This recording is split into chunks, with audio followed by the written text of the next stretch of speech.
វ៉ាវមនុស្សចម្លែកមួយក្រុមឈុតឆាកដ៏ច្របូកច្របល់អីប៉ាមានរឿងអ្វីចេញទៅវាទាំងអស់គឺដោយសារតែប៉ាម៉ូប៉េលោកគ្រូពេទ្យលោកគ្រូពេទ្យមកឲ្យលឿនប្រញាប់ឡើងក្រុមគ្រួសារកំពុងរង់ចាំនៅទីនេះខ្ញុំនឹងនាំលោកប៉ៃទៅពិនិត្យយល់ព្រមបន្ថយល្បឿនត្រូវប្រាកដថាបន្ថយល្បឿនខ្ញុំអាចមើលឃើញដោយសារកូនអាចមើលឃើញសូមមកមើលពិភពលោករបស់ឪពុកខ្ញុំប៉ៃស៊ីងវ៉ាងជីនតែងតែជាមនុស្សសុភាពបំផុតតើគាត់អាចក្លាយជាមនុស្សបែបនេះដោយរបៀបណាមនុស្សលោកមានមុខរាប់ពាន់ជារឿយអ្វីដែលអ្នកមិនឃើញគឺជារឿងពិតបំផុតនៅក្មេងបែបនេះអ្នកហ៊ាននិយាយរឿងបែបនេះតើអ្នកឃើញទេ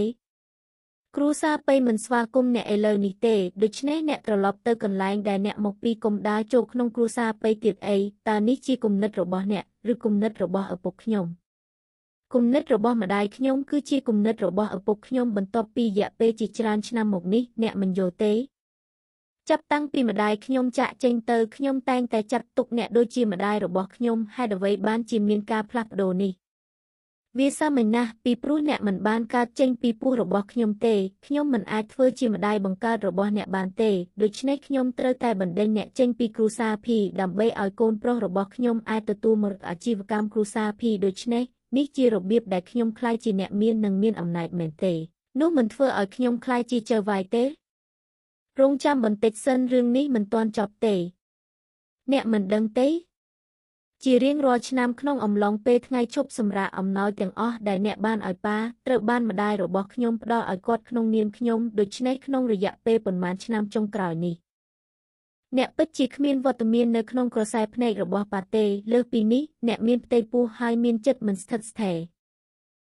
ដូច្នេះប៉ាមិនស្អប់អ្នកទេតើពុករបស់អ្នកមិនជឿលើទុកដំបងវាយកូនចោលទេ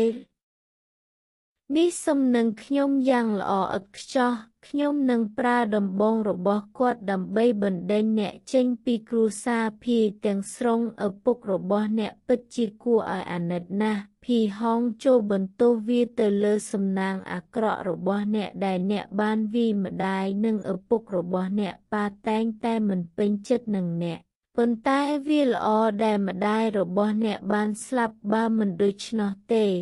តើទ្រព្យសម្បត្តិនៃហាងដ៏អាក្រក់នេះអាចធ្លាក់មកលើយើងដោយរបៀបណាម្ដាយនិងកូនប្រុសមកចុះតើអ្នកកំពុងធ្វើអ្វីភីចាស់មកមើល